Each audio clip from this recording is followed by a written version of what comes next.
Lou Brock, once hailed as the Superman of the pitch, tragically lost his battle with blood cancer, leaving fans heartbroken.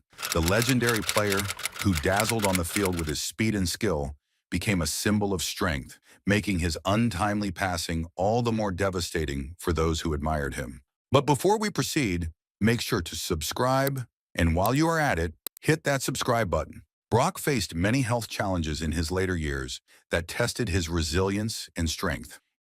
In October 2015, he underwent the amputation of his left leg below the knee due to an infection caused by complications from diabetes, a condition he had battled for some time. Despite this life-changing event, Brock remained positive and determined, continuing to inspire fans with his courage and unshakable spirit. A few years later, on April 13, 2017, Brock shared more difficult news. He had been diagnosed with multiple myeloma, a form of blood cancer that originates in the plasma cells of the bone marrow.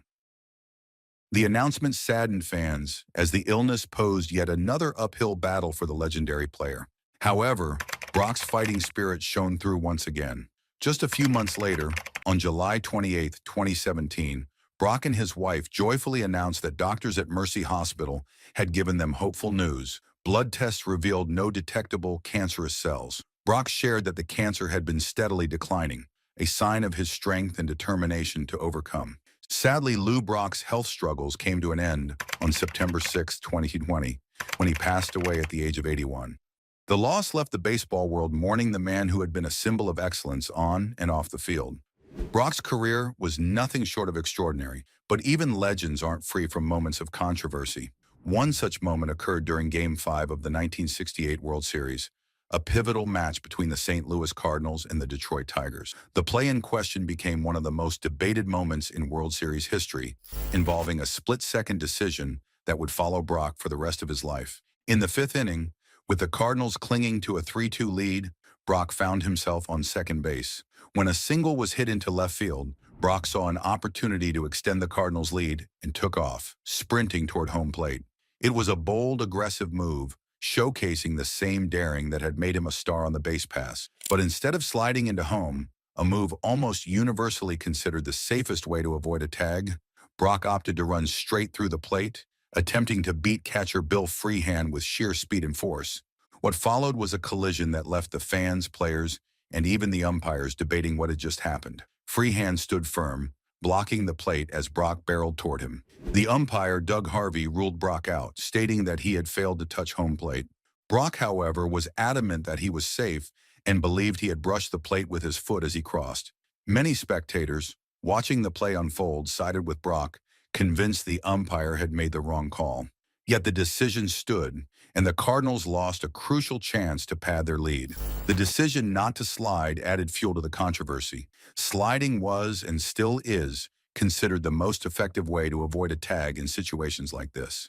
Critics questioned Brock's choice, wondering why one of the game's smartest base runners would take such a risk. Even his teammate and fellow baseball great Bob Gibson expressed his regret in later years, saying, "In my heart, I wish Lou had slid." This play took on even greater significance in the context of the series. At the time, the Cardinals were leading the series 3-1 and seemed poised to claim the championship. But the momentum shifted after this controversy. The Tigers seized on the opportunity, rallying to win not just Game 5 but also the next two games, completing an improbable comeback to snatch the title away from St. Louis. For years, the play remained a topic of conversation among fans and analysts. Some argued Brock's decision not to slide was a rare lapse in judgment, while others insisted he had been robbed by an umpire's bad call. Either way, the moment became a defining one in the 1968 World Series, and a reminder that even the greatest players are sometimes caught in the storm of controversy. Brock's road to greatness began in college, though it wasn't immediately clear that he was destined for stardom. In his first year of college baseball, Brock struggled, managing just a .189 batting average, a figure that gave little indication of the talent he would one day unleash. But Brock wasn't one to be discouraged. By his second year, he had transformed his game, skyrocketing to an astonishing .500 batting average. This dramatic improvement was a testament to his determination to master the sport.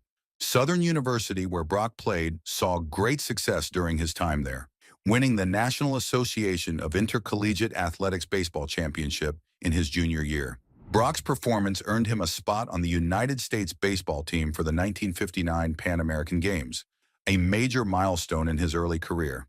His growing skill and confidence fueled his dream of pursuing professional baseball. When Brock decided to try out for the major leagues, his path wasn't straightforward.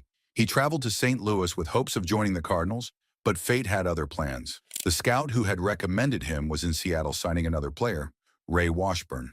Undeterred, Brock shifted gears and tried out for the Chicago Cubs, who saw his potential and signed him as an amateur free agent in 1960. Brock's first professional assignment came with the St. Cloud Rocks in the Northern League, where he wasted no time proving his worth. In 1961, he won the Northern League batting championship with a .361 batting average, showing flashes of the brilliance that would define his career.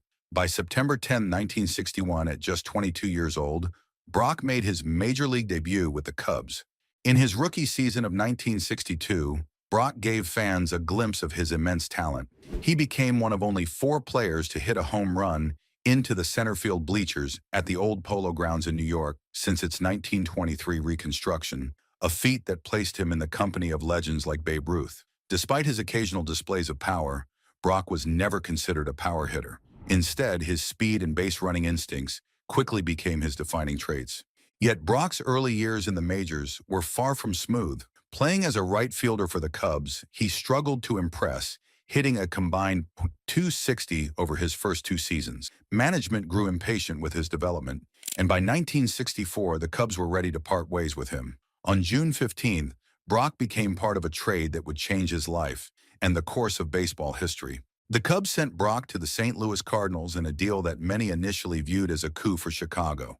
In exchange for Brock, the Cubs received pitcher Ernie Broglio, a former National League wins leader who was coming off an 18-win season. At the time, the trade seemed lopsided in favor of Chicago, but what followed would cement Brock's legacy and make the trade one of the most lopsided in baseball history, though not in the way anyone had expected.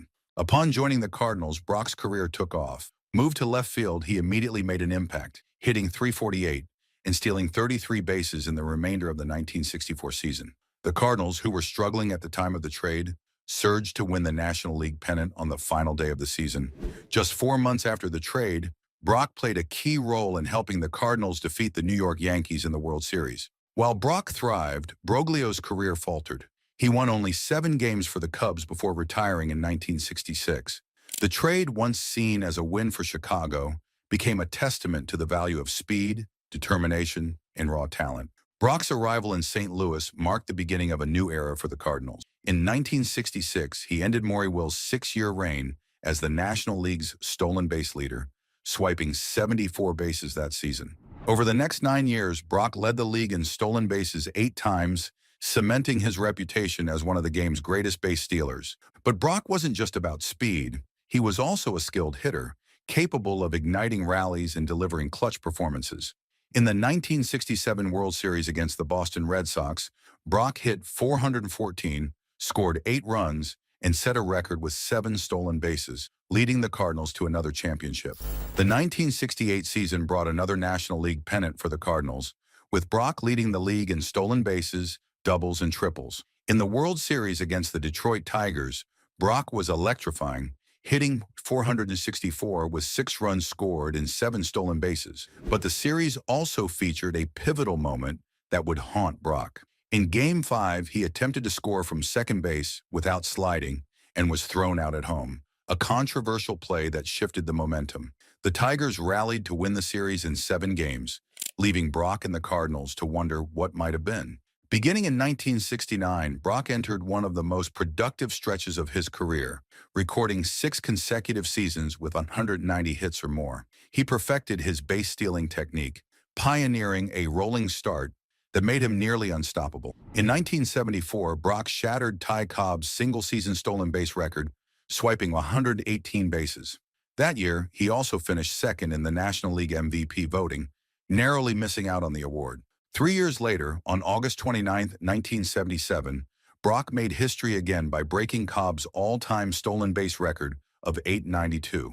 This moment cemented his status as baseball's greatest base stealer, a title he held until Rickey Henderson surpassed him in 1991. Throughout his career, Brock was known not just for his on-field achievements, but also for his dedication to studying the game. He was one of the first players to use game film to analyze opposing pitchers, giving him an edge in reading pickoff moves and timing his steals. This meticulous approach reflected his commitment to excellence and his determination to maximize his potential. Even in the face of adversity, Brock showed resilience. In 1978, he struggled with a hitting slump and lost his starting job. But in 1979, at the age of 40, he fought back with a .345 batting average during spring training to reclaim his spot. That season, he reached the 3,000 hit milestone and was named National League Comeback Player of the Year. Brock retired at the end of the 1979 season, leaving behind a legacy that few could rival. Over 19 seasons, he amassed 3,023 hits, 938 stolen bases, and countless memories for fans to cherish. His contributions to the game went far beyond statistics. He exemplified the power of perseverance, the importance of preparation, and the sheer joy of playing baseball. Playing in an impressive 2,716 games, Brock compiled 3,023 hits in 10,332 at-bats, finishing with a strong .223 career batting average. His offensive stats were a testament to his consistency and versatility. He recorded 486 doubles, 141 triples, 149 home runs, and drove in 900 runs. Scoring an astounding 1,610 runs, he also drew 761 walks, achieving a 343 on-base percentage and a .410 slugging percentage. Brock's ability to excel in multiple facets of the game was highlighted by his 6 All-Star selections and the fact that he batted over 308 times throughout his career. In the field, he was reliable, boasting a solid .959 fielding percentage. Even after his playing days ended, Brock remained an ambassador for the sport, inspiring future generations with his story. His journey from a struggling college player to a Hall of Fame legend serves as a reminder that greatness is born not just of talent, but of unwavering determination and a relentless pursuit of excellence. Brock's illustrious career was adorned with numerous awards and honors that celebrated his talent, character, and lasting impact on baseball. His electrifying performance in the 1967 World Series earned him the Babe Ruth Award as the series' most outstanding player, while his record-breaking 118 stolen bases in 1974 brought him the Sporting News Player of the Year award and the prestigious Roberto Clemente Award, recognizing his excellence on and off the field. In 1977, he was honored with the Lou Gehrig Memorial Award for his integrity and courage, and the following year, the National League created the Lou Brock Award, given annually to the league's stolen base leader, a unique recognition for a still active player. Brock's resilience was on full display in 1979 when, at age 40, he achieved 3,000 hits and earned National League Comeback Player of the Year honors, capping his career with grace and determination. The St. Louis Cardinals retired his iconic jersey number 20 that same year, joining the ranks of legends like Stan Musial and Bob Gibson. Inducted into the Baseball Hall of Fame in 1985, Brock continued to receive accolades, including entry into several state and regional halls of fame. Post-retirement, he prospered as a businessman and remained a beloved figure at Cardinals games, where fans greeted him with loud cheers of "Low!" His creative flair extended to the quirky Brock-umbrella, a rain hat for fans, while his expertise benefited teams as a base-running instructor, contributing to multiple World Series champions. Through it all, Brock's legacy endures as a symbol of excellence, resilience, and passion for the game. Well, that brings us to the end of today's video. Make sure to subscribe to Baseball Icons so that you never miss an update. And if you enjoyed this video, make sure to check this one out too.